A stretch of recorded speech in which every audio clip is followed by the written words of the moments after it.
Good day, and thank you for standing by. Welcome to Cohu's second quarter 2026 financial results conference call. At this time, all participants are in a listen-only mode.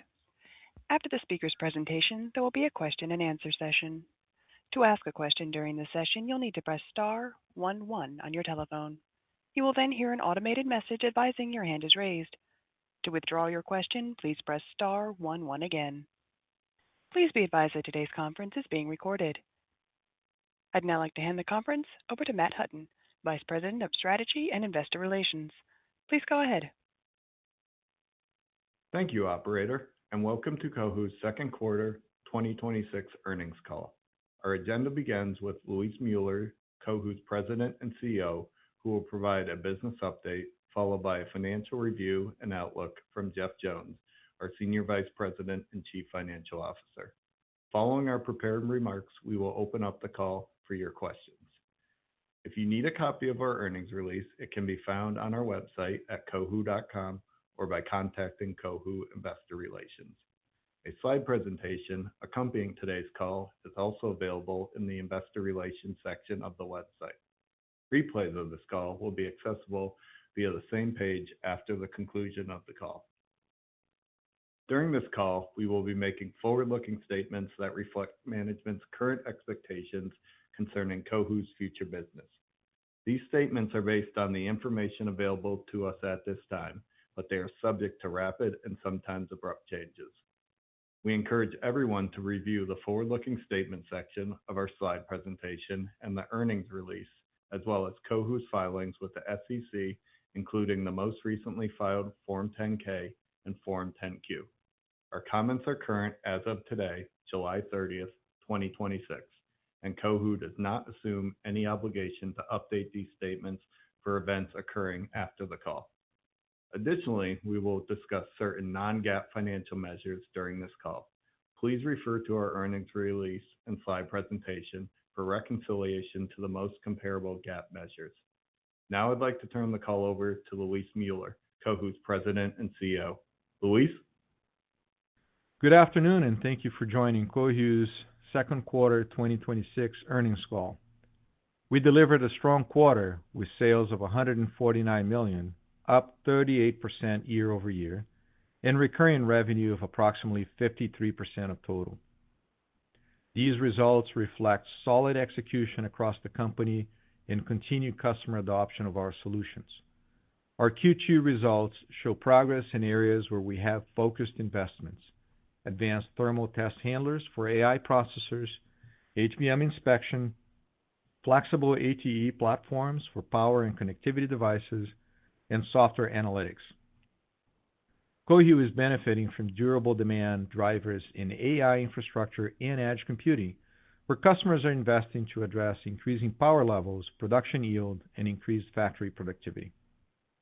Estimated semiconductor test serialization improved sequentially to 80% at the end of the second quarter, typically a turning point for test CapEx by our core IDM customer base. The strongest segments were computing and industrial, with test serialization in the low 80s, followed by automotive and mobile in the high 70s.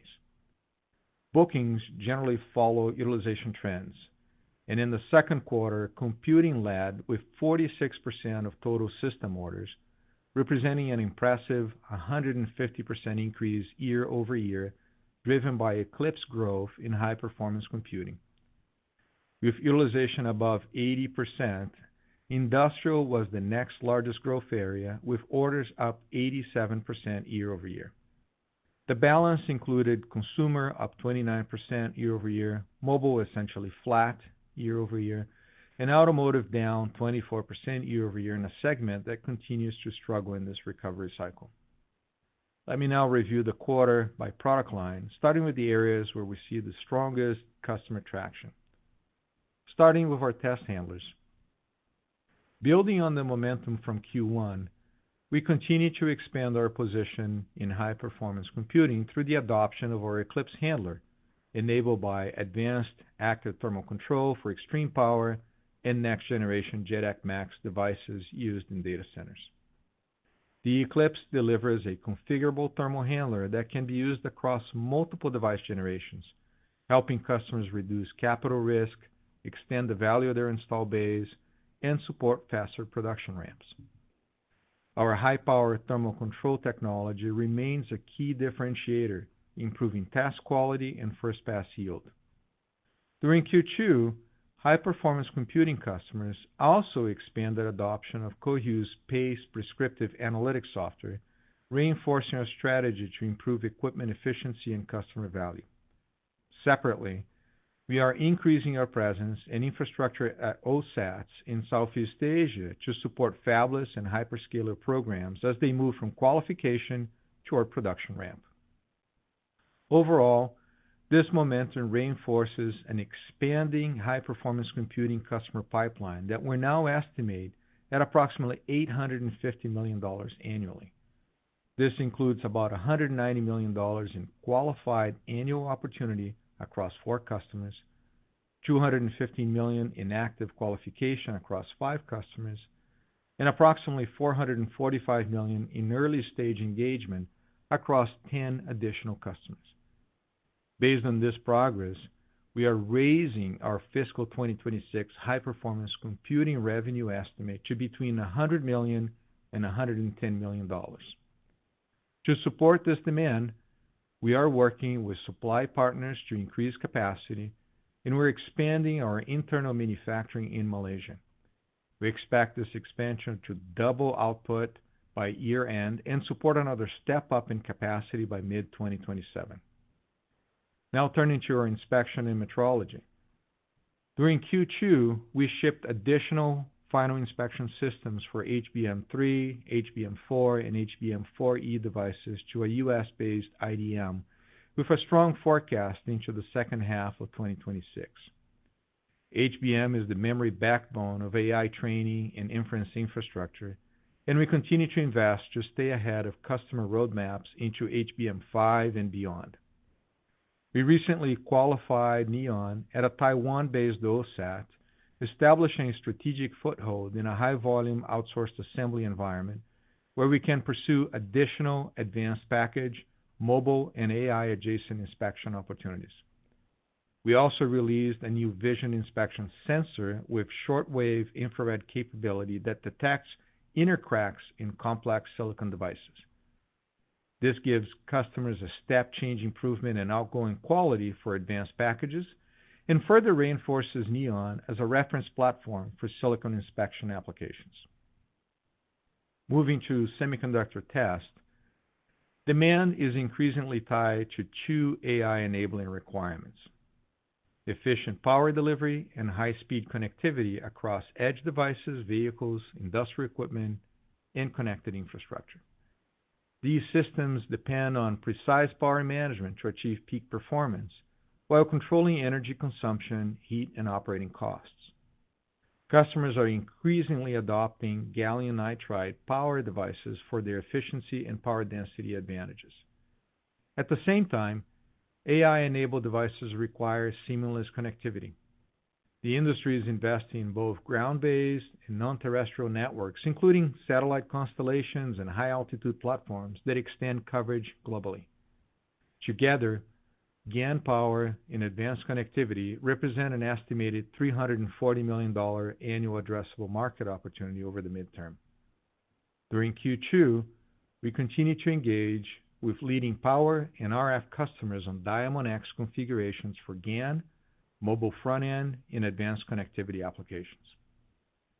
Switching to software analytics, we built on last quarter's momentum and moved from early production wins toward a repeatable pattern: land a first deployment, prove measurable value, and expand within that account.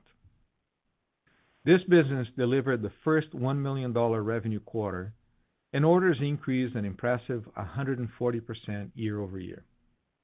First, land and expand is working.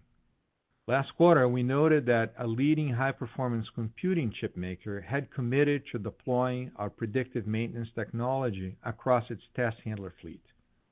We're now progressing toward what is expected to become our largest software deployment to a single customer, with expansion planned during the second half of the year. Second, we are deploying agentic AI where the data lives. Semiconductor manufacturers operate under strict data sovereignty requirements, and most cannot send process, yield, or equipment data to a public cloud. In Q2, we advanced our on-site AI appliance, which runs modern AI models and autonomous agents entirely inside the customer's network, with no data leaving the factory. These agents can conduct investigations across equipment, maintenance, and test data more frequently and at a lower cost than manual analysis. These deployments are important because they convert COHU's install base into a recurring software revenue opportunity while helping customers improve uptime, yield learning, and factory productivity. Moving to our interface solutions, this is a key element of our recurring revenue stream and about 19% of COHU consolidated revenue in Q2. Our high-speed interface technologies continue to gain traction in silicon photonics test. We booked $500,000 in interface solutions used in optical engine test and are pursuing additional customer engagements tied to emerging requirements for co-packaged optical devices.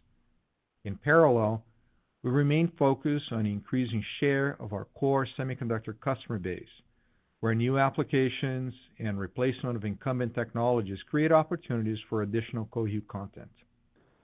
In summary, Q2 demonstrated progress across the strategic priorities we outlined earlier this year: scaling high-performance computing handler adoption, advancing inspection solutions, expanding Diamond X into power and connectivity, converting software pilots into production deployments, and broadening interface solution adoption into optical and advanced semiconductor devices.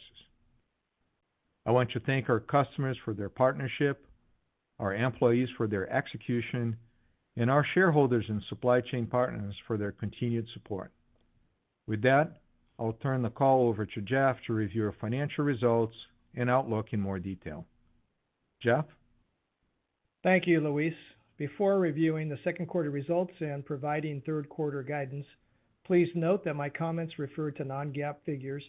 Details about non-GAAP financial measures, including GAAP to non-GAAP reconciliations and other disclosures, are included in the earnings release and investor presentation on our website.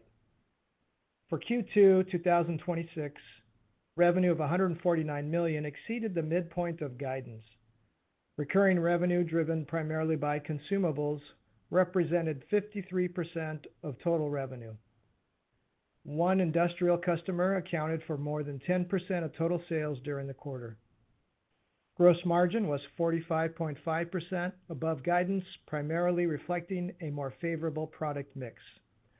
Operating expenses were in line with guidance at $52.7 million, reflecting our decision to scale resources to support the rapid increase in high-performance compute opportunities. Net interest income after interest expense and a $600,000 foreign currency loss was approximately $1.7 million. The Q2 tax provision was lower than guidance at $2.7 million due to improved profitability in the U.S. Non-GAAP EPS for the second quarter was 26 cents, and adjusted EBITDA was 12%. Moving to the balance sheet, cash and investments increased by approximately $9 million during Q2 to $498 million, and cash from operations was $10 million. No stock repurchases were completed during the quarter. Total debt is $304 million and includes $288 million from the Q4 2025 convertible debt offering. Capital expenditures were approximately $2 million, mainly for manufacturing machinery and equipment, facility improvements, and IT equipment. We're targeting total capital expenditures to be about 2% of revenue in 2026, including the capital expansion of our Malaysia test handler manufacturing facility mentioned by Luis. Looking ahead, we expect Q3 revenue to increase 14% sequentially and 35% year over year to approximately $170 million, plus or minus $7 million. The increase is driven by demand tied to the ramp in high-performance compute opportunities and continued recovery in our core business segments. We're increasing our full year 2026 revenue outlook for growth over last year to approximately 35%. Q3 gross margin is projected to be approximately 45%, and for full year 2026, we continue to expect gross margin in the mid-40% range. The rapid expansion of high-performance computing opportunities has increased demand across our supply chain and production base, resulting in longer lead times and higher input costs for certain semiconductors and specialty components. We're taking proactive steps when available to secure critical components to minimize impacts on our lead times, profitability, and customer pricing. Operating expenses are expected to be about $54 million. We intend to continue investing in resources to capitalize on the growing list of HPC opportunities, and we expect quarterly operating expenses through the balance of the year to remain in the low $50 million range, consistent with our Q3 guidance. In light of expanded resources to support HPC-related growth, our operating model continues to demonstrate solid profitability leverage, with approximately 40% of projected sequential revenue growth expected to convert to operating profit. Net interest income in Q3 after interest expense and foreign currency impacts is projected to be approximately $1.6 million at current interest rates. The Q3 tax provision is expected to be about $5.2 million, and diluted shares are projected to be approximately 55 million, including 5.8 million shares attributable to the convertible debt, and of that amount, 2.4 million shares will be fully offset by the capped call, but are required for U.S. GAAP diluted EPS calculations. In summary, our 2026 priorities remain focused on supporting the R&D investments and production ramp required to secure multiple design wins in the compute market, including AI data center infrastructure, HBM memory, and physical AI applications, while progressively increasing EBITDA margin and free cash flow. That concludes our prepared remarks, and now we'll open the call to questions. As a reminder, to ask a question, please press star 11 on your telephone and wait for your name to be announced. To withdraw your question, please press star 11 again. Please stand by while we compile the Q&A roster.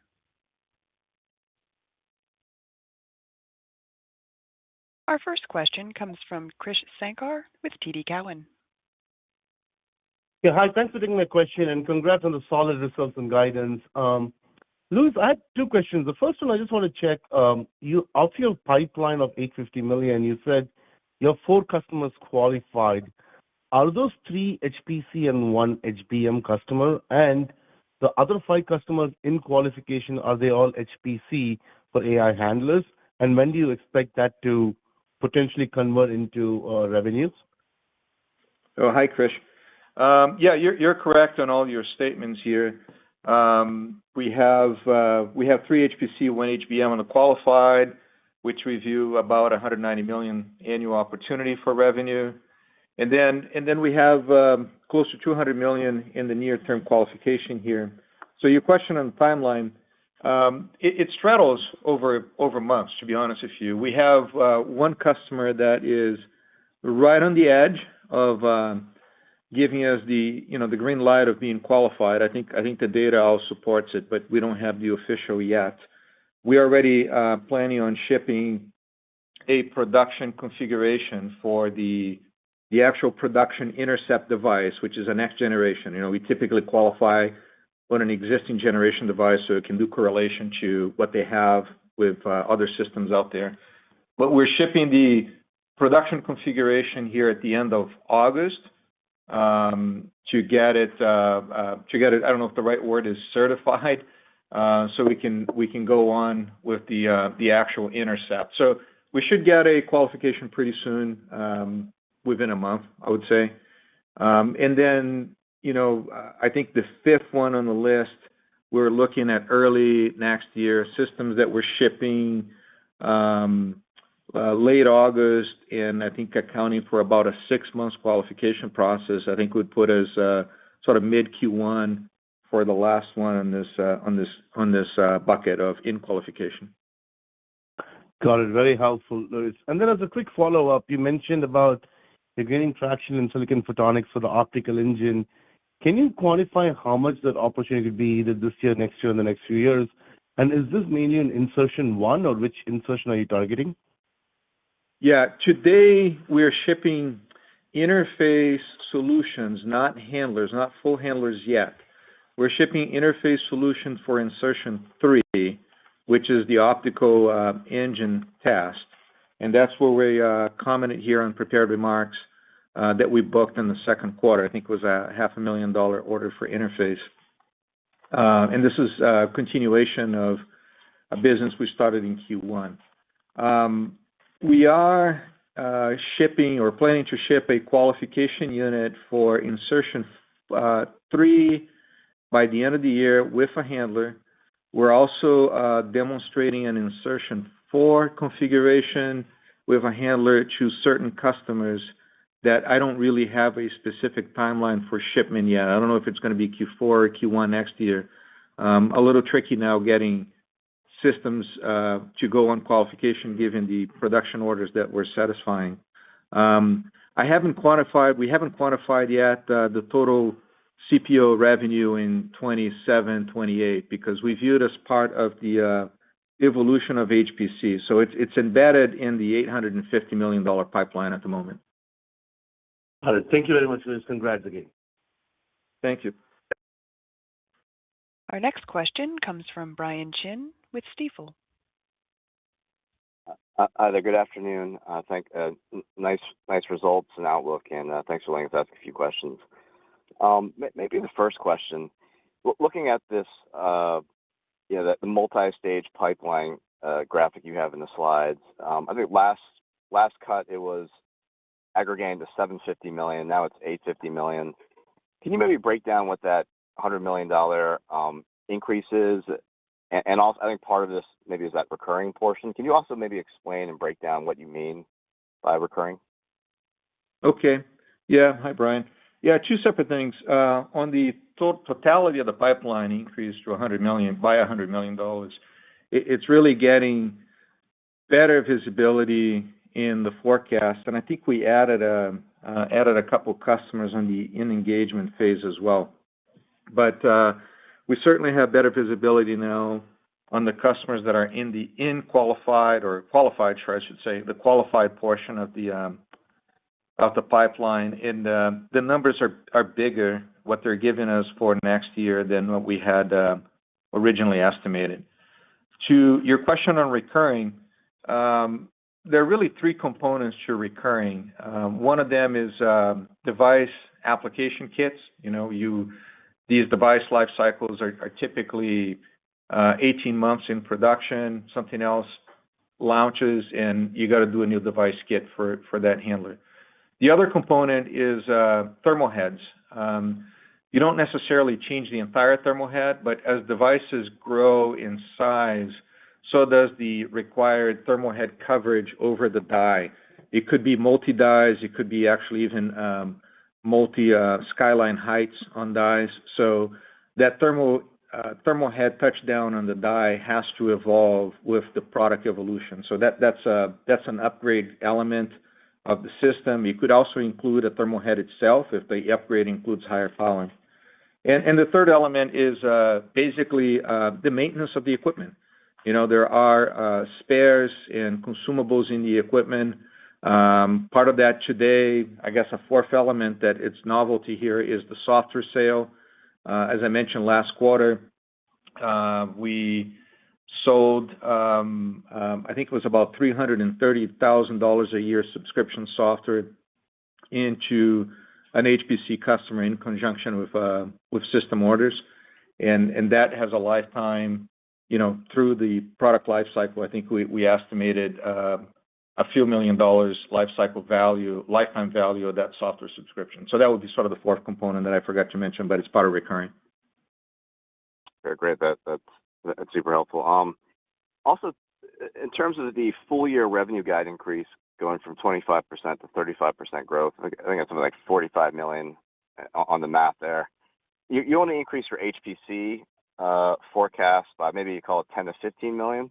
And so I guess the majority residual there is all the kind of the core business, historical core business for COHU. Can you maybe expand upon kind of what you're seeing there in terms of improvement? Industrial obviously is picking up. Yeah, that's right, Brian. Seeing industrial pick up, we're seeing the utilization rate overall pick up, and part of the growth there in the second half, or actually full year, is the growth in recurring revenue. So that's grown nicely. I think it's been like a CAGR of 5% here over the last 6 quarters or so. So it's really a nice increase. But you're right, it's the core business that's coming back, led by industrial. Maybe if I can sneak one last thing in, just from a supply standpoint, Jeff and Luis, if I know that the in qualification bucket is not banded within 2027 or a year interval even, but what are you sort of targeting to be able to get capacity to do in 12 months time or whatever horizon in terms of the Malaysia expansion and kind of what that, given what the business looks like in terms of the funnel again? Yeah, Brian, frankly, that's a key question because as part of the 35% projected growth in fiscal 26 this year, I don't think we have much more room to grow on the HPC side this year. We are expanding capacity between end of Q2 and end of the year. The plan is to increase output by about 50% over the next 6 months, and that's for the HPC handlers specifically. Between now and the middle of next year, the intent is to increase output by a little more than 100%. So double essentially the output, or a little more than double between now and June, July next year. And we do see a path to triple that output between now and the end of next year if the market takes us there on the HPC side. So that's essentially, we are evolving that HPC production pipeline in Malaysia and our factory in Malaysia in line with the expansion of the business in this customer pipeline that yields $850 million here. That's the idea. It's a bit easier to do it in our own side. We are expanding the factory in Malaysia. We already started the fitting out the production floor. We're looking at a new construction of a building, essentially office building at this point. I think will suffice so that we can clear up production space on the current facility to be ready probably in Q1 of next year. It's quite a bit more challenge is exercising the supply chain. That's what's taking most of the attention right now, so that we can get suppliers and more suppliers to support the expansion plan that we have in plan and been presenting here. Great. Appreciate the updates. Thank you. Our next question comes from Kevin Garrigan with Jefferies.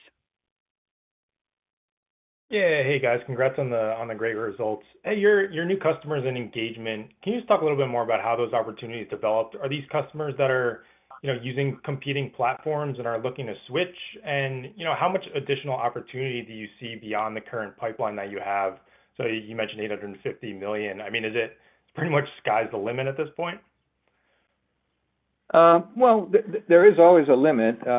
There's a finite number of customers out there. We're not really engaged with all of them yet, and I think we're quite honestly fairly busy here, Kevin, with the sort of the 19, 20 customers that we have on the list. There's a lot to do here. There's a lot of projects, a lot of applications and qualifications in work. Will we add more? Sure. As these customers flow down this pipeline and it starts to get wider at the bottom, we'll start adding a few more at the top.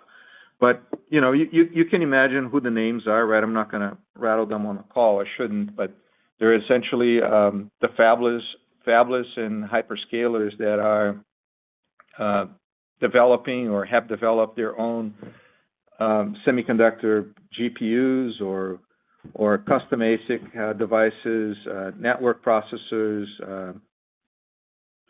in their variety of names there, including tensor processors and whatnot that they have their own names for their custom ASIC devices, right? So those are the constituents on this customer pipeline. Got it. Okay. Yeah, that makes a ton of sense. And then can you just talk about you mentioned higher input costs, any specific components that you can kind of call out? And, are these components something that you expect to be, a potential headwind for getting systems out the door at some point? Hey, Kevin, it's Jeff. At the moment, it's mainly memory. Memory is sort of leading in the higher costs and the longer lead times. And so we've taken advantage of advanced purchases and looked out over multiple quarters and made buys based on the quantities that we need for that time frame. So it's not an issue for Q3, and our guidance has taken into consideration all of the risks and potential constraints. So at the moment, we're working through it. Like Luis said, though, it is probably the biggest challenge at the moment is ramping supply chain. Okay, perfect. Thanks, guys, and congrats. Thank you. Our next question comes from Craig Ellis with B. Riley Securities. Yeah, thanks for taking the question, and nice job on the execution, guys. I'll start with some things that are just near term. You mentioned that we're looking for third quarter growth up 14% quarter on quarter with HPC and some of the traditional businesses contributing to growth. But can you provide a little bit more detail on the relative contribution of each as we look at this quarter's growth? Yeah, hey, Craig. It's roughly about 50% HPC driven and 50% core business. So about $10 million out of each. Got it. Thanks for that, Jeff. And then as we look ahead to the fourth quarter, remind us what you would think the seasonality would be of 4Q. And then as we look ahead, are there any particular items we should be aware of as we think about more one-off things that could be impacting the business beyond the third quarter? To answer the first part of your question, we have stated that we now see revenue increasing about 35% year over year. So that puts us in a range of about $610 million to $615 million for the year. And to get there, that would basically be Q4 sort of flattish to Q3. Yeah, as far as seasonality, Craig, with utilization now broadly hovering at 80%, right? And a couple of markets here at 82%, a couple of markets at 77%, 78%. We're right at that threshold that, if we see a seasonality pull back, I think it would quickly accelerate again in Q1. But we're not really sure exactly how that's going to play in Q4. So at the moment, we're viewing this core business kind of staying flattish going into Q4. As I mentioned before, I think we're kind of maxed out on output on HPC side in Q4 as well. We're still building that capacity through the end of this year, so that's the positive news. We did get here in early Q3 a single customer order for $26 million again for our Eclipse systems for the HPC market, and that's largely going to largely going to ship in Q4 as well. So that Eclipse output capacity is filling up quickly here in the fourth quarter already. Yes, you've got really good visibility on the fourth quarter. And going back to the comment on capacity and being pretty high with output relative to capacity, Luis, what are the levers that you have that can give you some wiggle room in the first half of next year before you get the big 100% increase around mid-year, to the extent that you do have any? Well, I don't know if it's wiggle room, Craig. It's really a lot of hard work from the supply chain side and operations side with the expansion of the factory in Malacca. We're also doing a small expansion in the Philippines because that's where we build the thermal heads. So I wouldn't necessarily call it wiggle room, but I think we're on track right now to, like I said, to really double our output between the quarter just finished and beginning of next year, end of this year, beginning of next year. So really looking forward to being able to deliver a $200 to $250 million incremental HPC or $200 to $250 million HPC revenue next year or more. I mean, it depends. I think we have some wiggle room is more into next year where we could potentially triple the output as the market takes us there. Got it. Yep. Okay. So the step up is exiting this year to next year, not a year from now. Okay. Clear That's point. right. Thanks for all that help, Luis. Thanks, Jeff. You're welcome. Our next question comes from David Duley with Steelhead Securities. Good afternoon. Thanks for taking my question. I'm sorry to kind of continue along the HPC questions. When I look at your funnel chart this quarter of qualified customers, you have 4 for $150 million, and last quarter it was 3 for $100 million. So there was one customer kind of adding to the qualified segment that added up to about $50 million. I'm kind of wondering, when you look at the 5 other customers that are in qual, how should we think about the mix of those customers? Are they all? Do I just take 5 and divide by the average there, or how should we think about how each customer adds to the qualified SAM? Yeah. Hi, Dave. So we do have there's a bit of a range here. We have customers that we view as low $30 million annual opportunity. We have a couple customers that are likely to be individually $60 million annual opportunity, and I'm looking at a table here. And that's about the range, actually. It's a sort of $30 to $60 million on a per individual customer base. Okay. Thank you. And You're welcome. You just gave me one of my other questions, which is the way your capacity expansion is unfolding, you will be able to double the revenue stream of your Eclipse high-performance computing segment in 2027. Yes, into early 2027. And then from there, I think tying a little bit with Craig Ellis's question, we do have some wiggle room to expand further from there. And we'll see how this funnel develops, and then we'll drive that expansion in 2027. But for now, you just hang your hat on.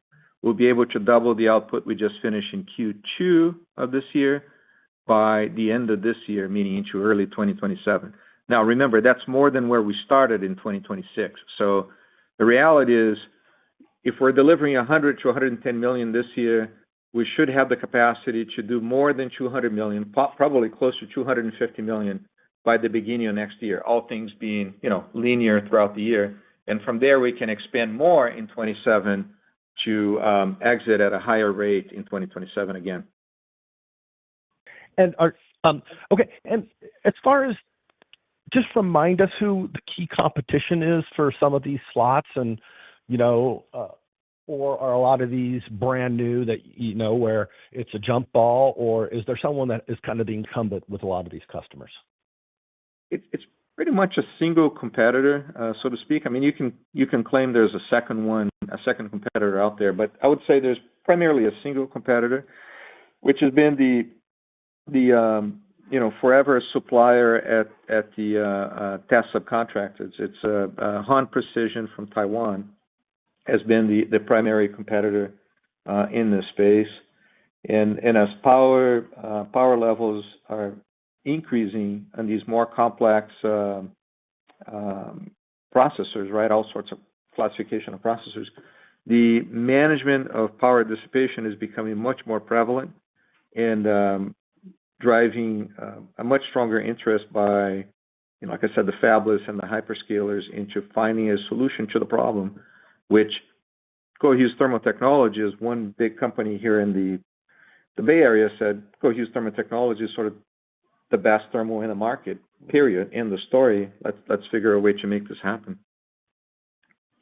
Okay, well, that's great to hear. Now, just switching gears, final question for me is, when you look at your core business, obviously you're guiding flattish. That's, seasonality is being overcome by the return of your, the cyclical business, so to speak. I think when I listened to the big OSAT in Taiwan's conference call last night, they upticked their growth rate for, wire bonding core assembly business from 13% this year to 20% for calendar 26, and they expect that growth rate to continue. So I'm kind of wondering, and their utilization rates are also in the 80 to 85%, and the quote was, "We can't keep up with purchasing equipment." So I'm wondering what your core customer behavior is. There's a list of 8 or 10 of these guys, and they're not all. Some of them are automotive exposed, and so I think probably that those guys aren't inflecting yet. But could you talk about the customers that are inflecting and what their behavior is? Are they coming in and asking for big orders and big slots and whatnot? Yeah, we're seeing the earlier inflection on the industrial space as we commented here. And yes, indeed, the ones that have inflected so far are coming in for the sort of traditional volume that we've seen in the past, where they're ordering, somewhere between 10 and 20 systems in one PO. So it's sort of coming back to that original pattern that we're familiar with from the past, predominantly with the industrial-based customers. And I think you can see from the earnings release which ones are kind of spearheading the return to business. Thanks very much, and congratulations on nice results. Thanks, Dave. Our next question comes from Dennis Piatchinen with Needham & Company. Great. Thank you very much. So I have a question about the HPC raise. So I think previously it was about $90 million expected for calendar 26. Now I think it's about $105 million, so $15 million incrementally higher. Maybe you can tell us, is more of the upside coming from Eclipse handlers or the Neon HBM inspection systems? Hi, Dennis. Yeah, you're right. If you pick up the midpoint of the ranges we gave before, and now it is really a $15 million increase. Note that the new range is also tighter. We originally had an $80 to $100 million range, and now we're calling $100 to $110. This whole increase is on the Eclipse HPC side, entirely there. Got it. Thank you. And then I have a question related to some of these challenges with components, specifically related to memory. So do you think you'll be able to pass on some of these costs to your customers, within the next, say, 3 or 6 months, or will you basically have to kind of eat that into your gross margin? Hey, Dennis, we've just started conversations with customers, so I would say stay tuned on that. Got it. Thank you. Well, that's it for me. Thanks a lot. Our next question comes from Quinn Fredrickson with Baird. Hey, afternoon, guys. Thanks for taking the question. Just on the cyclical piece, specifically on automotive, I think you mentioned in your prepared remarks that orders were soft there. It sounds like one of the few areas that was the case. So what's your visibility of the timing of a turn in that business? Yeah, Quinn, it's a good question. I think that is a market that has been a little bit more sporadic. We had, from I'm not mistaken here, we had a bit of a bump in the last 2 quarters in the automotive, and then the last quarter, it kind of came back down a bit again. So I think it's been bouncing around. I would expect, frankly, that automotive would not be at 80% up until probably late Q1 or Q2 of next year. That would be my expectation. But like I said, it's been the one that's lagging a bit across the end markets on the core business side. Thanks. That's helpful. And then on OpEx, can you discuss just your ability to pursue the full $850 million HPC pipeline? Would you be able to pursue that full pipeline at this third quarter level of about $54 million of OpEx, or would there be additional investment you'd have to make? That is the plan, and the forecast at the moment is to stay at this, and we think it's a bit elevated from our prior model, but to continue to invest and have OpEx remain pretty constant at this level, about $54 million. So we think that's a good level that provides the resources necessary to capitalize on these opportunities. Great. And just to help clarify as well, Quinn, for you and for others, when we talk about the $850 million, that's sort of an annual spend, right? That's what we see these customers spending annually on this class of equipment, which is largely Eclipse for HPC. So if we were to capture the totality of this opportunity, now immediately we would see an $850 million revenue stream next year. That's not the case. We're qualifying over time, and we'll see how this evolves. The market is also changing and growing, but that's just to clarify that it's not 850 over multiple years. It's 850 spend per year for the customers that we're talking about here. Right. That's helpful. Thanks. Our next question comes from Vedvati Shrotre with Evercore ISI. Hi. Thanks for taking my question. The first one I have is, so with agentic AI, we are seeing the CPU to GPU ratios changing, right? We're seeing a higher CPU ratio versus GPU. How does this sort of play for you in the HPC opportunity? Like, where do you see how do you see yourself participating in this kind of shift? Hi, V. This is Luis. First of all, you're correct. We're seeing a very strong demand on the CPU side. Traditionally, I would say the CPUs would have been at slightly lower power levels than the GPU, but that's actually changing. And CPU power in test, I should say, it's really approaching the GPU levels. How does it change? I don't know that it really changed. The whole intention and purpose of our product configuration is to be flexible and be able to straddle across applications without having to change the capital equipment, but changing the configuration instead, perhaps upgrading thermal heads for different applications. So we do a pretty good job right now straddling both CPU and GPU and reusability of the equipment. So it doesn't quite matter to us where the market in that ratio goes, because that's one of the fundamental value propositions of our Eclipse system. You can do both the thermal management at the higher power levels, but you can also use the same equipment at straddling down to lower power levels and across different applications. Understand. So how about the penetration? Like, there are 3 across the x86 and the ARM ecosystem. Like, how are you thinking about the pipeline and the penetration at the customers, at the CPU suppliers? I would have to go count to tell you where we are today. I don't know at the top of my head, but I'm going to venture to say, I'm not going to venture to say. I'm going to say I would have to go count.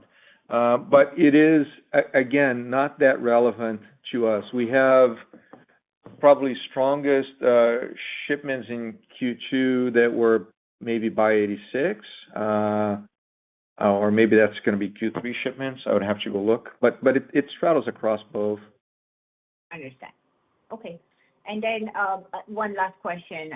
So you talked about sort of the input cost and also alluded to your kind of the supply chain shortages. So maybe can you talk about how your lead times have changed in the last 3 months for the Eclipse tools? Yeah, I mean, just for clarification, we haven't seen any shortages yet. And again, when we've got the opportunity to make some pre-buys, we're doing it, and that's worked for us pretty well. However, these pre-buys, particularly mainly on integrated circuits, are purchased at an increased cost, and so that there's the higher input cost. Although we're securing the supply, it's coming at a little bit higher cost. And as I mentioned before, we're just initiating discussions now with customers about how we pass that on. And our Eclipse handler right now is, I think the lead times are still in check. We're holding well to 13, 14 weeks from receipt of PO. With that said, we have signals that the orders are coming. We have the customer forecast, and so we're getting ahead of it, so to speak, and in prep, part of what Jeff just said. So when we get the PO itself, we can respond. Now, like I said earlier, we got a couple weeks ago, we got $26 million single customer order, right? So as you can imagine, there are tens of systems. We're not going to ship all that quantity in 13 weeks lead time. We got a certain capacity per week, and that quantity is going to fill up multiple weeks of shipment. So 13 weeks to the first system shipment, but straddles across multiple weeks from there, and then gearing up for the subsequent order from another customer now that would ship in the latter part of Q4. Understand. Thank you very much. You're welcome. Thanks, Steve. Our next question comes from Christian Schwab with Craig-Hallum. Great. Thanks for letting me squeak in a question here. Great quarter and guide. I just have one question. It's been quite some time since we've been operating in our core business with 80% plus utilization and customers ordering to add capacity. Can you remind us historically when capacity is added, when utilization rates go above 80% and the demand environment looks to be continued, how many quarters or how long does capacity typically get added? We talked about initial orders kind of being 10 to 20, which was in line with historical norms for systems, but how long does that happen for? Yeah, we would say about 6 quarters is probably the typical average, or call it a cycle.